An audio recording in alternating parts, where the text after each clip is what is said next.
이재명 정부의 전국민 민생회복지원금 지급 결정을 환영합니다. 어제 이재명 정부가 전국민에게 민생회복지원금을 지급하는 2차 추경안 편성을 확정지었습니다. 보편적 민생회복지원금은 수년 동안 저의 의정활동에서 특별히 공을 들여서 그 필요성을 주장하고 입증해온 정책 중에 하나입니다. 내수부진을 극복하고 민생경제에 활력을 불어넣을 것이라는 확신이 있었기 때문입니다. 시행을 눈앞에 둔 보람이 남다릅니다.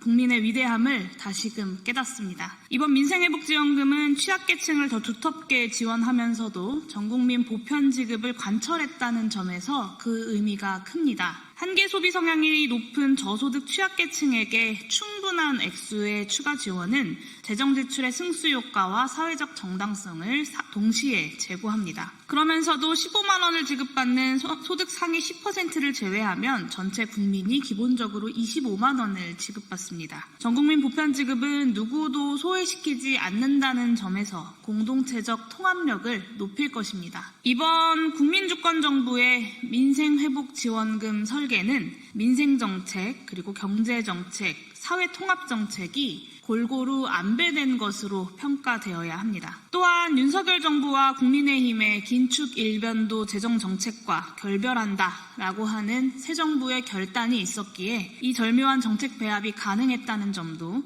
이번 민생회복지원금 결정의 중요한 의미라 할 것입니다. 전임 정부로부터 물려받은 어려운 재정 여건 속에서도 재정의 적극적 경제 역할을 복원하겠다라고 하는 이재명 대통령의 결단이야말로 앞으로 민생회복과 경제회복에 기대감을 주는 중요한 국정운영 기조의 전환입니다. 그럼에도 아쉽게 평가해야만 할 점은 있습니다. 저는 민생회복지원금과 같은 내수진작 경제정책이 우리 경제가 정상회복 궤도에 들어설 때까지는 상시화될 필요가 있다라고 주장해왔습니다. 그런 점에서 차등 지급보다는 모든 국민에게 같은 액수를 지급하되 지원금의 과세소득화를 통해서 선별적으로 환수하는 정책을 제안해 왔습니다. 이번에 소득 상위 10%는 평균적인 25만 원보다 적은 15만 원을 지급받게 됩니다. 상위 10%의 선별에 드는 행정 낭비는 물론 그 소득을 어느 때 기준으로 어떤 대리지표로 확정할 것인지를 놓고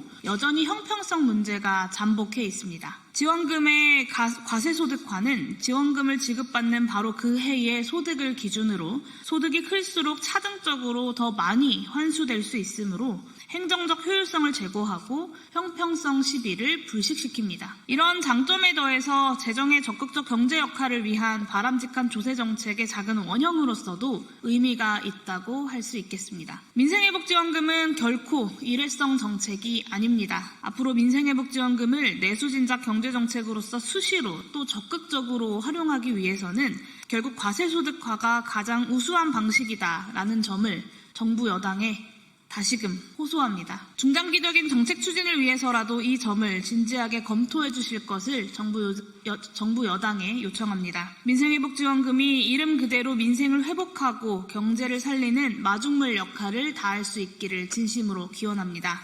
기본소득당은 다가오는 국회 추경심의 과정에서도 전국민 민생회복지원금 지급이 완수될 수 있도록 최선을 다하겠습니다. 국민과 함께 민생회복지원금 다시 한번 환영합니다. 이것으로 기자회견 마치도록 하겠습니다. 감사합니다.